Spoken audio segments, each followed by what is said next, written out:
بیٹھیوں، آپ کا یہ اجلاس، آج کا یہ پروگرام آپ کی جانب سے ایک زبردست اعلان ہے۔ اعلان اس بات کا کہ مسلمان خواتین، اور جب خواتین میدان میں آتی ہیں تو آپ اندازہ کر سکتی ہیں کہ آپ کی بات کو ٹالا نہیں جا سکتا۔ شاہین باغ ہم نے دیکھا ہے، اور خواتین کا جو کردار ہے اس سے پہلے اسلامی تاریخ میں وہ ہم سب کو یاد ہے۔ چنانچہ آج جن حالات سے ہم گزر رہے ہیں اس میں پرسنل اللہ پر خطرات منڈلا رہے ہیں، اور ہمارے اپنے اوقاف جو اللہ تعالیٰ کے راستے میں اللہ کی رضا کے لیے ہمارے بزرگوں نے، ہمارے آباء و اجداد نے وقف کی ہیں، ان پر نظر بد لگی ہوئی ہے اور اسے ہڑپنے کی سازشیں کی جا رہی ہیں۔ چنانچہ ایک جمہوری ملک میں ان حالات کا پرامن طریقے سے، مگر جرأت کے ساتھ، ہمت کے ساتھ، استقامت کے ساتھ، مضبوطی کے ساتھ مقابلہ کرنا بہت ضروری ہے۔ چنانچہ آل انڈیا مسلم پرسنل لا بورڈ جو مسلمانوں کا ایک ریپرزنٹیٹیو اور بہت ہی مؤثر ادارہ ہے، تمام جماعتوں، مسلکوں اور مشوروں پر مشتمل یہ بورڈ ہے، اس کی جانب سے الحمدللہ ہمارے شہر میں 29واں سالانہ اجلاس کے ایک حصے کے طور پر آج یہاں خواتین کو جمع کیا گیا ہے۔ ہمیں اپنے دین پر قائم رہنے کی اللہ تعالیٰ نے جو معاشرتی احکامات دیے ہیں، فیملی لاز قرآن میں بیان کیے گئے ہیں، یہ ہماری اختراع ہے، ہماری طرف سے کوئی بنایا ہوا قانون نہیں بلکہ اللہ تعالیٰ کا قانون ہے۔ یہ اللہ تعالیٰ کے باؤنڈریز ہیں، حدود ہیں، اس کے قریب بھی نہیں پھٹکنا ہے اور ان کو پھلانگنا نہیں ہے، ان کو ٹریسپاس نہیں کرنا ہے۔ ہم اپنی شریعت کو اپنی جان سے زیادہ عزیز رکھتے ہیں۔ شریعت ہماری پہچان ہے، شریعت ہماری جان ہے، شریعت ہمارا امتیاز ہے، ہماری شان ہے۔ چنانچہ ان حالات میں مسلم پرسنل لا پر سختی سے قائم رہنے، خود اس پر عمل پیدا ہونے، داخلی طور پر اس پر پوری طرح عمل پیدا ہونے کی ہمیں کوشش کرنا ہے، اور خارج میں اس طرح کی جو خطرات بار بار منڈلاتے رہتے ہیں ان کے مقابلے میں مسلمان ایک زبردست آواز، ایک زبردست موقف اور ایک زبردست اعلان کریں کہ ہم اس کے لیے کسی قیمت پر بھی کمپرومائز کرنے تیار نہیں ہیں۔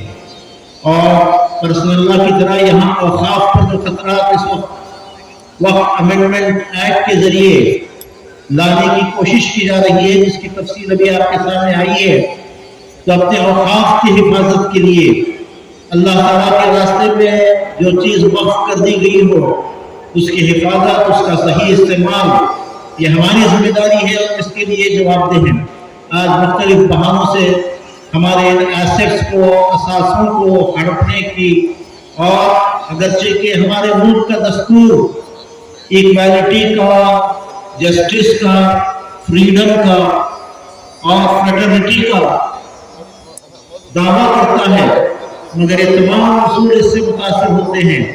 اس میں نئی ایکویلٹی ہے بلکہ مسلمانوں کے ساتھ ڈسکریمنیٹ کیا جا رہا ہے، اور جو آزادی دستور میں آرٹیکل 25-26 میں اپنے پرسنل لا پر اور اپنے اثاثوں اور اداروں اور انسٹیٹیوشنز کے سلسلے میں دیے، اس کو مجروح کرتا ہے، اس کو متاثر کرتا ہے۔ چنانچہ اور اس کے ذریعے سے اپنے مفادات کے لیے، اپنے سیاسی مفادات کے لیے ملک میں انتشار پیدا کرنے، نفرت کی فضا کو فروغ دینے اور پولیٹیکل گینز کے لیے سب کچھ کھیل کھیلا جا رہا ہے۔ چنانچہ مسلمانوں کو پرامن طریقے سے مگر پرعزم طریقے سے اپنے موقف کا اظہار کرنا چاہیے۔ ہم پرسنل لا کی حفاظت کے لیے بھی اور اپنے وقاف کی حفاظت کے لیے بھی کمر بستہ ہیں، ہم ڈیوٹی باؤنڈ ہیں، اور ہم سب اس سلسلے میں باشعور ہیں اور بھرپور جدوجہد کریں گے۔ یہی آج کے اس پروگرام کا اعلان بھی ہے اور پیغام بھی ہے۔ وآخر دعوانا ان الحمدللہ رب العالمین۔ تحفظ شریعت و تحفظ اوقاف۔ بنگلور کے قدوس صاحب عیدگاہ میں خواتین کا اجلاس عام۔ آل انڈیا مسلم پرسنل لا بورڈ کی دعوت پر ہزاروں خواتین ایک جگہ جمع۔ بنگلور کے کونے کونے سے مسلم خواتین ایک جگہ جمع۔ ایک آواز میں ایک جذبے کے ساتھ خواتین اسلام نے وقف ترمیمی بل 2024 کی پرزور مخالفت کی، شریعت میں مداخلت کی مخالفت کی، شریعت کی حفاظت کے لیے دل و جان سے تیار رہنے کے اپنے عزم کا کیا اظہار۔ جی ہاں دوستو، یہ منظر آپ دیکھ رہے ہیں خواتین کے عظیم الشان اجلاس عام کا۔ بنگلور شہر کی تاریخ میں پہلی مرتبہ All India Muslim Personal Law Board کے بینر تلے خواتین کا سب سے بڑا اجتماع آج یعنی 20 نومبر 2024 بروز چہارشنبہ قدس صاحب عیدگاہ میں منعقد ہوا۔ All India Muslim Personal Law Board کے جنرل سیکریٹری مولانا شاہ محمد فضل الرحیم مجددی کی صدارت میں ہوئے اس اجلاس میں علماء کرام نے خواتین سے خطاب کیا۔ تقریباً تمام خواتین برقع اور حجاب میں یہاں جمع تھیں۔ اسٹیج اور خواتین کے درمیان پردے کا نظم کیا گیا تھا۔ All India Muslim Personal Law Board شعبہ خواتین کی کنوینر محترمہ جلیسہ یاسین نے بڑے ہی مؤثر طریقے سے وقف بل 2024 پر تفصیلی طور پر روشنی ڈالی۔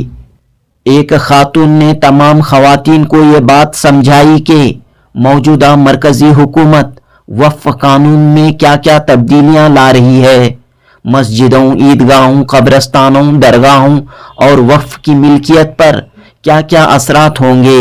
محترمہ جلیسہ یاسین نے کہا کہ وقف بل 2024 مسلمانوں کے لیے انتہائی خطرناک ثابت ہو سکتا ہے۔ وقف کی زمینوں کو بچانا مشکل، کوئی بھی جائیداد پراپرٹی وقف کرنا مشکل۔ اس طرح جلیسہ یاسین نے وقف امینڈمنٹ بل کے خطرات اثرات پر روشنی ڈالی۔ دوسری جانب علماء کرام نے کہا کہ شریعت کی حفاظت، اوقاف کی حفاظت خواتین کے تعاون اور ساتھ کے بغیر ممکن نہیں ہے۔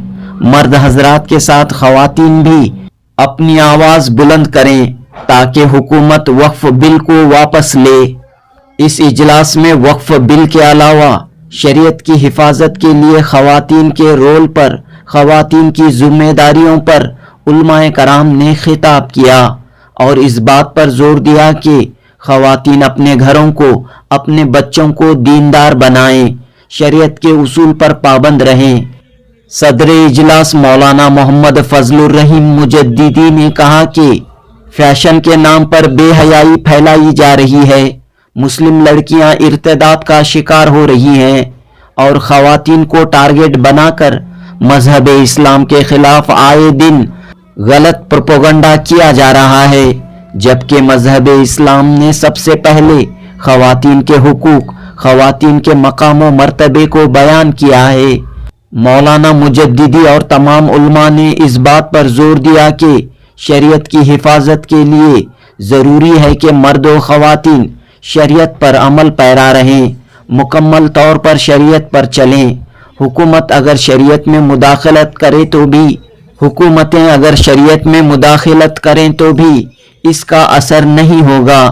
اس جلسے عام سے All India Muslim Personal Law Board کے سیکریٹری مولانا محمد عمرین رحمانی نے اپنے کلیدی خطاب میں کہا کہ وقف بل کے ذریعے حکومت مسجدوں، عیدگاہوں، درگاہوں اور تمام عبادت گاہوں پر شکنجہ کسنا چاہتی ہے، وقف کے معاملات کو اپنے کنٹرول میں لینا چاہتی ہے۔ مولانا محمد عمرین محفوظ رحمانی نے کہا کہ مسلمان دہلی کی سرکار کے غلام نہیں، مسلمان دہلی کی سرکار کے غلام نہیں بلکہ مدینے کے سرکار نبی پاک صلی اللہ علیہ وسلم کے غلام ہیں اور ہر حال میں زندگی کی آخری سانس تک شریعت کی حفاظت کریں گے۔